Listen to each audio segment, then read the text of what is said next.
جب بیت الخلاء میں جائیں تو جوتا یا چپل پہن کر داخل ہوں، ننگے پاؤں نہیں جائیں۔ کیوں؟ کیونکہ کسی نہ کسی طرح کوئی چھینٹ، کوئی نجاست کے ادھر ادھر گرنے کا، پڑنے کا خدشہ ہو سکتا ہے، اور انسان جب اندر جاتا ہے تو وہ نجاست کیا ہو جاتی ہے، پاؤں کے ساتھ لگ سکتی ہے، اور پھر واپس اگر آپ کمرے میں انہی پاؤں کے ساتھ آ رہے ہیں تو واپس وہ پلٹ کر نجاست کمرے تک آ جائے گی۔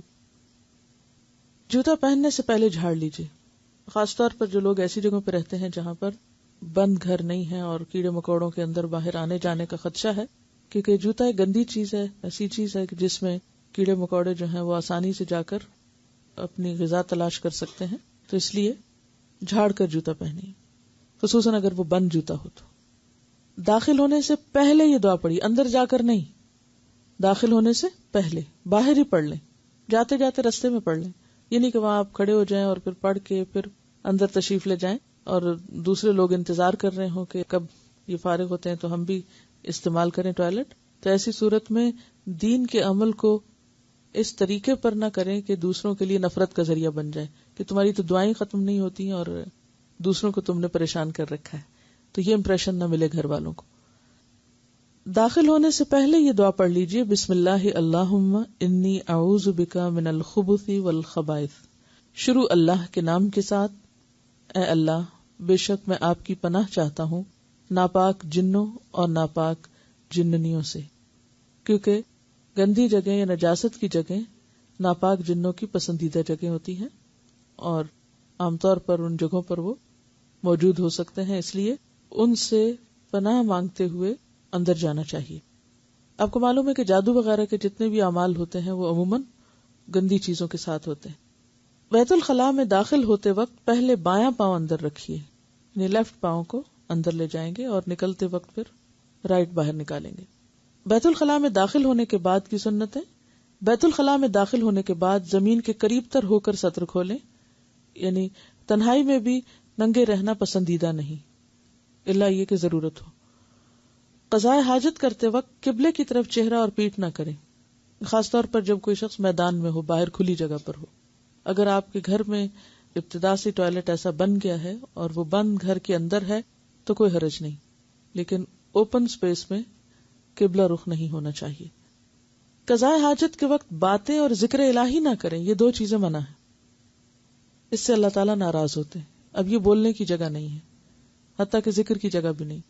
ہاں، دل میں اگر آپ کے کوئی خیال آ رہا ہے اللہ تعالیٰ کا یا کسی، تو وہ دل کے خیالات کی پکڑ نہیں ہے، لیکن نہ تو تلاوت کریں، نہ کوئی گنگنائیں اس طرح کی چیز، اور نہ ہی باہر کوئی کھڑے ہو کر آپ سے باتیں کر رہا ہے، پوچھ رہا ہے کچھ، آپ اس کو بیٹھ کر گفتگو کر رہے ہیں یا ٹیلی فون لے کر بیٹھ جائیں، تو اس سے پرہیز کرنا چاہیے۔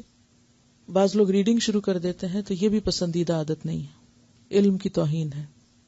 جب عام گفتگو سے اور ذکر سے منع کیا گیا ہے تو پھر بک ریڈنگ بھی پسندیدہ نہیں، اور ویسے بھی انسان کو پھر زیادہ ضرورت بیٹھنے کی عادت پڑ جاتی، تو گندی جگہ پر زیادہ ضرورت کیوں بیٹھنا؟ اور یہ چیزیں بہت حد تک عادت سے متعلق ہوتی ہیں، آپ جس طرح اپنے آپ کو ٹرین کر لیں، اسی کہتے ہیں نا بچوں کو ٹرین کیا جاتا ہے، یعنی یہ بھی ایک ابتدا سے ٹریننگ ہوتی۔ بعض ماؤں کا ہی قصور ہوتا ہے کہ وہ بچوں کو بہت دیر پاٹ پہ بٹھا چھوڑتی ہیں اور خود اپنے کام کرتی رہتی ہیں، بچے وہیں بیٹھ کے گنگناتے رہتے ہیں، باتیں کرتے رہتے ہیں، اور وہ کہتی چلو پھنسا ہوا بیٹھا ہوا میں اپنے 4 کام کر لوں۔ تو یہاں سے بچوں کو غلط عادت پڑ جاتی ہے دیر لگانے کی، پھر ان کی سیٹسفیکشن ہی نہیں ہوتی جب تک وہ بہت دیر نہ بیٹھے رہے۔ پھر جب وہ بڑے ہوتے ہیں اور وہ زیادہ دیر اندر رہنا شروع کرتے، پھر آپ دروازے ناک کرنے لگتے، جلدی باہر نکلو، اندر کیا کر رہے۔ لیکن ہم بھول جاتے ہیں کہ قصور ہمارا اپنا تھا کہ ہم نے شروع میں ہی ان کو اتنی دیر بیٹھا چھوڑ دیا۔ تو اس لیے نجس جگہ پر ضرورت کے لیے جانا چاہیے اور پھر فوراً نکلنا بھی چاہیے۔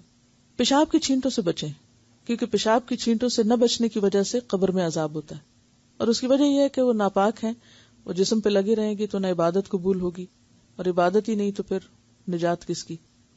زمین سخت ہو تو اسے نرم کر لیں۔ اب ظاہر ہے کہ ہر ایک کو تو کموڈ میسر نہیں، یا گھر کے اندر ٹوائلٹ میسر نہیں۔ دنیا کی ایک بڑی آبادی جو ہے وہ ایسی جگہوں پر رہتی ہے کہ جہاں انہیں باہر جنگل میں جا کر بیت الخلاء استعمال کرنا پڑتا ہے، تو ایسی صورت میں جس جگہ پر بیٹھے وہ جگہ نرم ہو کہ اس میں پیشاب جذب ہو جائے، اس کے چھینٹے نہ اڑیں۔ قضاء حاجت کرتے وقت دایاں پاؤں کھڑا رکھیے، اس پر بوجھ کم ڈالیے، اور بائیں پاؤں کو پورا زمین پر رکھیں اور اس پر وزن دے کر بیٹھیں۔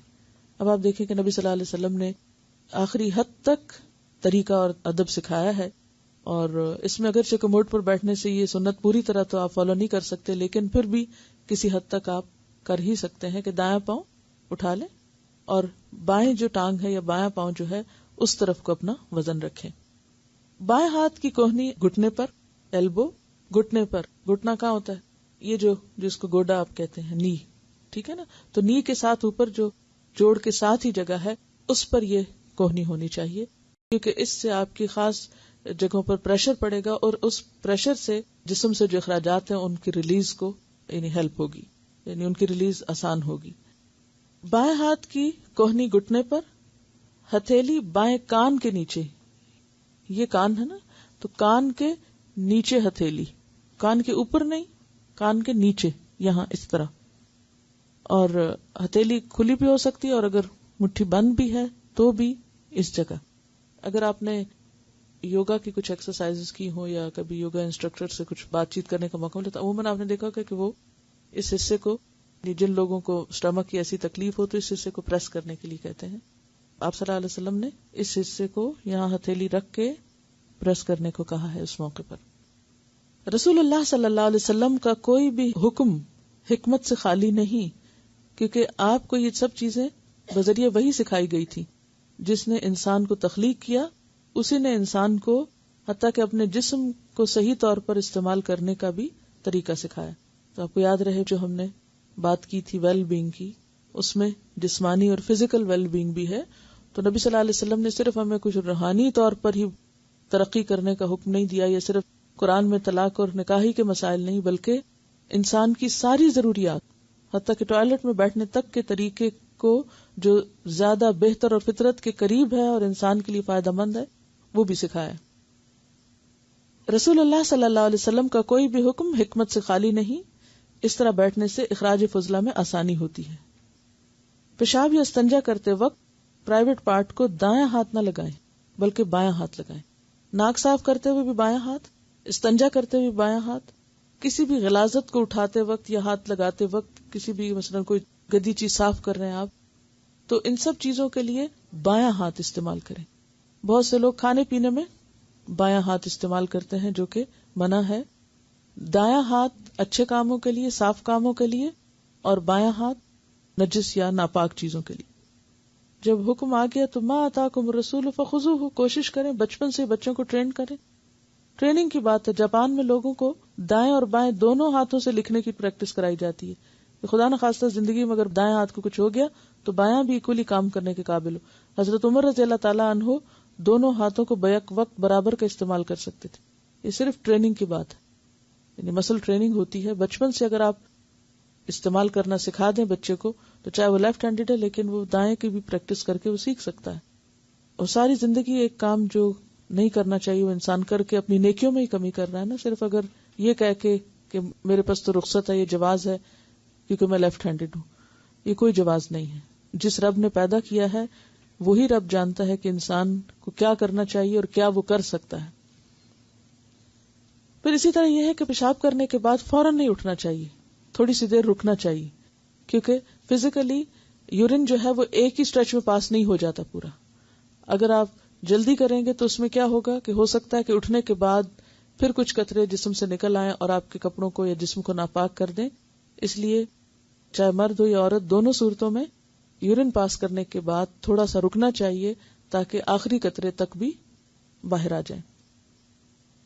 اور اگر ایسا نہ ہو، یعنی کہ ہر ایک کی اپنی اپنی عادت بھی ہو سکتی ہے، تو اس صورت میں انسان بہت جلدی نہ کرے. یعنی بعض اوقات بچوں کو آپ نے دیکھا ہوگا کہ فوراً واش روم میں جاتے ہیں اور ادھر ادھر کموڈ بھی گندا کیا اور فوراً باہر نکل آئے، اور کپڑوں کے ساتھ بھی غلاظت لگی ہوتی ہے اور پاکی ناپاکی کا کوئی خیال نہیں رکھتے.